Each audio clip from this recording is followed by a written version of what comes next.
Dude, this has me completely jittery at the moment. I'm really sorry. So Peter Hotez. Hey, at least look at the plus side. At least your daughter didn't drink it. It could have been worse. You could have given that to her. She'd be dead. So Peter Hotez has been going back and forth with Rogan over his responsibility as a broadcaster and vaccines and all that. So Rogan challenged him to debate RFK Jr., and Peter Hotez tried to worm his way out of that one. So then Alex Rosen, who's the guy who like catches pedophiles, like Alex Rosen pulls up to Peter Hotez's home. Now, I like Alex Rosen. This isn't Aaron from Steel Toe shitting on Alex Rosen, but I don't like the idea of going to people's houses and confronting them and telling them to debate people and stuff like this. So I personally think this is a bad look for Rosen, but I also don't mind when people like Peter Hotez are exposed for the pieces of shit they are. But I'd rather you didn't do it at his house. That's a weird kind of an invasion deal. It's really hard. This is one of those things where I'm like, look, I get the message you're trying to send or whatever, but you kind of become not the messenger with the way you're doing it, where it's like, I want to be in favor of you holding this guy to account. But at a certain point, it's like, if you're banging on his door like some sort of like, trashy reporter, like, and we heard he did this, excuse me, and just like, no. Yeah. How about we give the guy a look? I mean, what are you going to make him? Don't make him likable. For the love of God, do not make that bow tie wearing, weird-haired motherfucker likable. Do not give me a reason to him feel like a victim. I do not need that. Don't make Peter Hotez a sympathetic figure, basically. So Alex Rosen goes and confronts him. I guess you could use the word confronts about the debate thing. I hope that Peter Hotez, it would be so funny if he knew who Alex Rosen was, that he was the pedophile hunter guy. And Peter Hotez saw him coming up his sidewalk and he was like, I swear to God, she said she was 18 years old. And you were like, whoa, what? Hold on, time out. I was coming here to talk to you about RFK Jr. and vaccines. What the fuck are you talking about? It's like, no, it was about the girl that I was talking about was a vaccination case. And, yes. I vaccinated her without her parents' permission, but she wanted the vaccine, so she said she was 18. I wasn't talking about anything. Don't worry about it. Look, she said, baby, it's 3 a.m. and I must be lonely. And like I had been her doctor when she was 14 and she was now 18. And before I vaccinated her, I wanted to see how far we've come. It's a Matchbox 20 day. You're on Steel Toe. Just phoning it in, just breaking the skin. Okay. Look. Oh, are you Peter Hotez? I am. Hi. Nice to meet you. I love that. Are you Peter Hotez as I walk onto your property? Yeah. Hi. Are you the guy that lives here? Oh, hey, are you happen to be someone that might be oh, yeah, it's weird. How weird I ran into you. Fortunate for me, I'm also filming while this happens. Oh, it's a lucky day for me. I ought to get a fucking lottery ticket because it's all turning up aces. I like Alex Rosen, but I don't think this is a good look. Going up to his house like this. Okay. Oh, are you Peter Hotez? I am. Hi. Nice to meet you. How are you? Hey. So why are you not like going to debate RFK on Joe Rogan's podcast? Oh, come on. That's harassing. I'm just curious. What? Nothing hostile, just curious. I haven't said anything one way or the other. This is what I hate about shit like this, and you were just saying it. Peter Hotez isn't wrong here. Like I don't like that, because I like Alex Rosen, so I don't want to sit here and side up to Peter Hotez and say that Alex Rosen is wrong. But if this were like a stranger in the neighborhood and he were walking up asking for directions, that's one thing. And the guy, but then to go, pretend you didn't know it was Peter Hotez and pretend you didn't know why you were going there in the first place, so you're lying. And then for and then once you go, hey, why don't you debate RFK Jr.? Blah, and for him to go, oh, come on, that's harassment. He's kind of right. You went to his property to ask him why he won't debate RFK Jr. That is kind of harassment.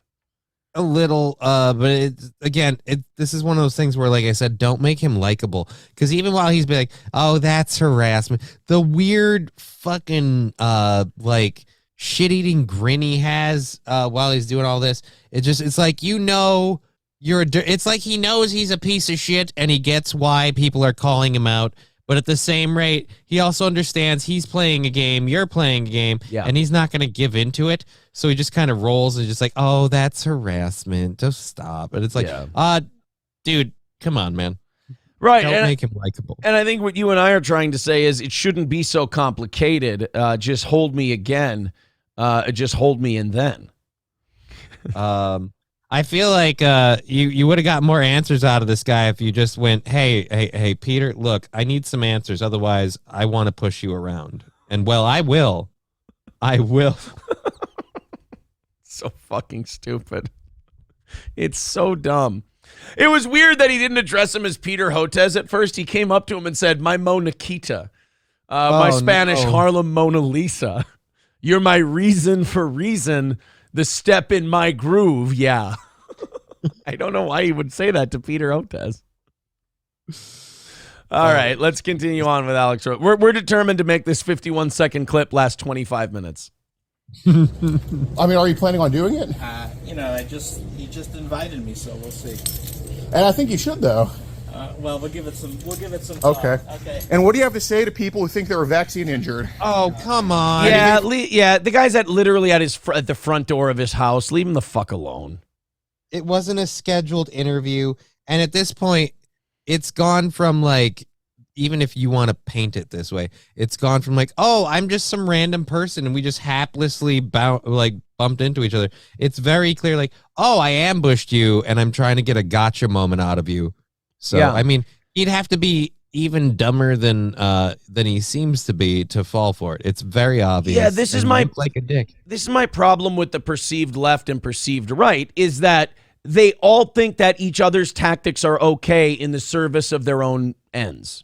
You know, right. This would be unforgivable if, roles were reversed. All the people like, yeah, hold him to account. Why can't you just leave a person alone? It's his private life, whatever. It's like, yeah, but if it's your villain that you want to burn down, now there are no safe spaces. Yeah, like, people might say, oh, well, Aaron, Peter Hotez advocated forcing this vaccine on people and this and that.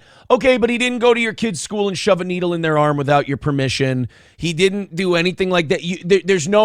It's not okay to literally go to the front door of his house and harass him about, and again, this is where people need to get off the internet, about debating RFK Jr., which in the grand scheme of things doesn't fucking matter. It's an internet topic to be discussed on the internet and be left at that door. And I hate to point this out, but a lot of the people on either side aren't going to change their opinions because either of them speak. It's blood sport for them. That's all it is. And again, if this was a lefty going to I'm trying to think. Well, if this was a lefty going to Joe Rogan's house, people would be like, "What the fuck what's your problem? Leave the guy alone." That's a dangerous game, though. I feel like if you go to Joe Rogan's house, that man is a gun enthusiast and has. I feel like that's dangerous territory. Joe Rogan looks at you and he goes, "Do you want me to pull a gun or do you want me to sick my tiger? Which one how do you want it, dog? Closed casket? That cat in the wheelchair? How do you think he got there?" For them? I don't come to my house. I mean, do you have anything to say to people that think? Do you have anything to say to people? Yeah. I mean, and now there's people literally on his front lawn yelling at him. That's bullshit. And again, nothing personal against Alex Rosen. I like him, but that's fucking bullshit. And you're going to give weird. He sounds like Crowder to me through the phone with this. And you're going to give me this shit like, oh, he advocated for vaccine. All right. So let's say stuff like this causes guys like him to yield and you win this culture war that you're fighting. Doesn't how you won it matter? Because now these are your tactics.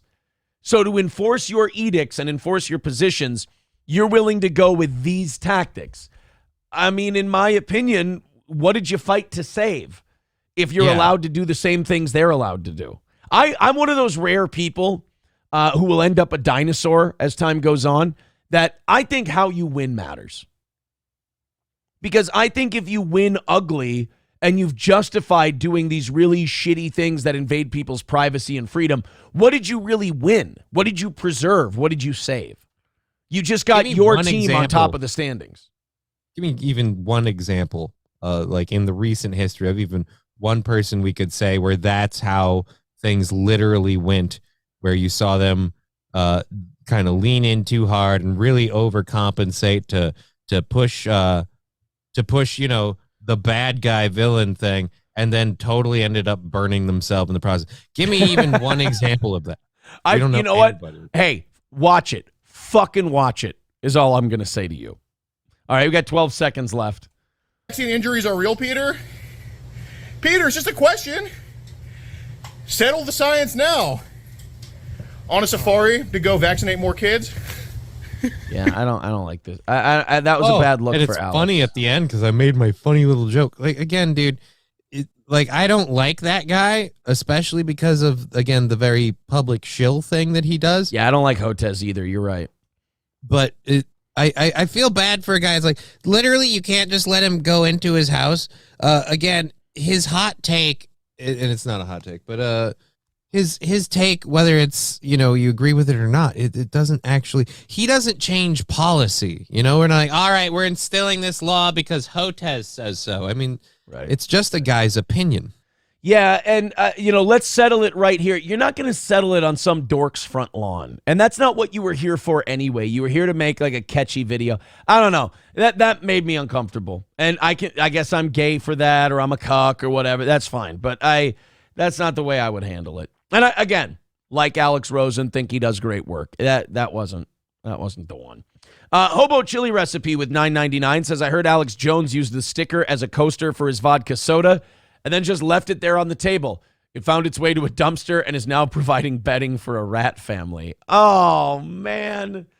Son of a bitch. Eric, for our Matchbox 20 parody songs about COVID. Okay. How did we miss this? Matchbox 19. It just works so well.